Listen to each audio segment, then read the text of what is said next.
I was in Vietnam. I got in country, I'm going to say probably around mid-March of '68, and joined my company. I think we didn't join our company in the field till like almost April. And then we get a radio call and they'd say, load up, choppers are on the way. You know, you're going, well, they never told us where we were going. Somebody asked me one time, well, where were you in Vietnam? And I said, wherever the choppers dropped us off at and wherever they picked us up. 50 years now, I mean, it seems like it was a dream.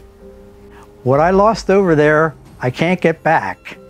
So there's no use I go back and see it 50 years later, because it'll just bring back memories of how I lost what I lost, and you know, that's 50 years ago now. I don't even see it.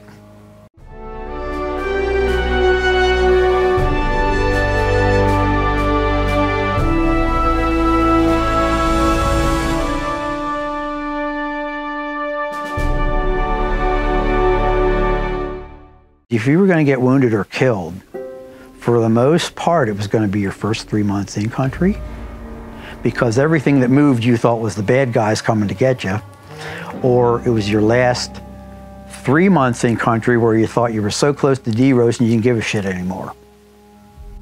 You're not walking point anymore, at least I wasn't. And even when I carried the machine gun, they didn't want me up front, they wanted me in the rear so that they could call me up if they needed me. The regular infantry guys, the riflemen, they would have made the initial contact, and then they said, Haines, get up here with the 60, you know. I went on R&R to Japan in November.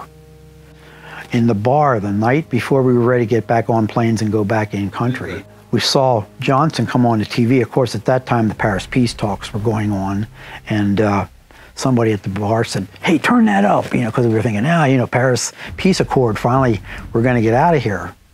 Johnson came on TV and said, as of whatever date that was, they were going to stop all bombing of the North. Well, after he made that statement, you could have heard a pin drop in that bar. Everybody looked around the room at each other and were thinking, what in the hell are we going back into? This village that I got shot at was a known VC sympathizer village. We never found supplies. We never found anything that told us that there was bad guys in there until that night. Well, in the meantime, I heard this noise off to my left and in front, and about the time I looked over there, all I saw was this bright yellow flash. And I was through the helmet liner and into this side of my head. This whole area where my hand is gone, and I've got a plate in there. I was, I'm going to say, pretty close to in and out of consciousness. No pain. I knew that something was going on with my head because I could feel stuff running into my eyes here. And then from there on, I was out of it. Like I said, I don't remember the chopper ride back. I don't remember being taken into the evac hospital. Ahead of me, there were 14 head injuries. And mine would have made like the 15th, I guess. All the newer surgeons were busy on those cases. So when I came in, they do the quick triage. You know, that one we can save. This one, maybe not. I was one of the maybe nots, and they put me behind the curtain. John Baldwin, who was a vascular surgeon, he wasn't operating on anyone because head injuries was not his specialty. Neurosurgeon came over to him and said, John, could you help us out? He said, there might be someone behind the curtain that you can help. Well, he came out and found me. He said I was just about bled out. They gave me about 22 pints of blood.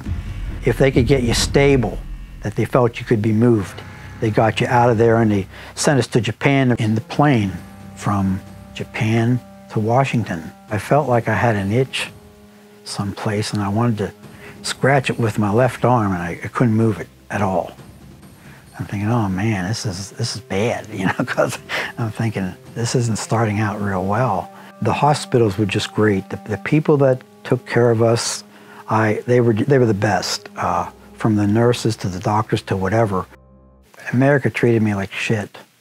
When I finally was good enough that I could have gone out with family that came down to see me, I couldn't wear my uniform. That's when I found out how many people were against anyone that participated in the war. It made me kind of jealous with this places where we're at now, how people will wait to greet these guys coming back from Iraq, Afghanistan, or wherever, and they're hugging them, and they're there waiting on them. I mean, we never experienced that. We had to hide. People will come up to me and they'll say, "Oh, thank you for your service," and they'll say Vietnam, and they say, "Well, we want to especially thank you for your service." She said, "You guys didn't get too much appreciation when you came back." I said, "No," I said, "and we didn't get our ticker tape parade down through New York either."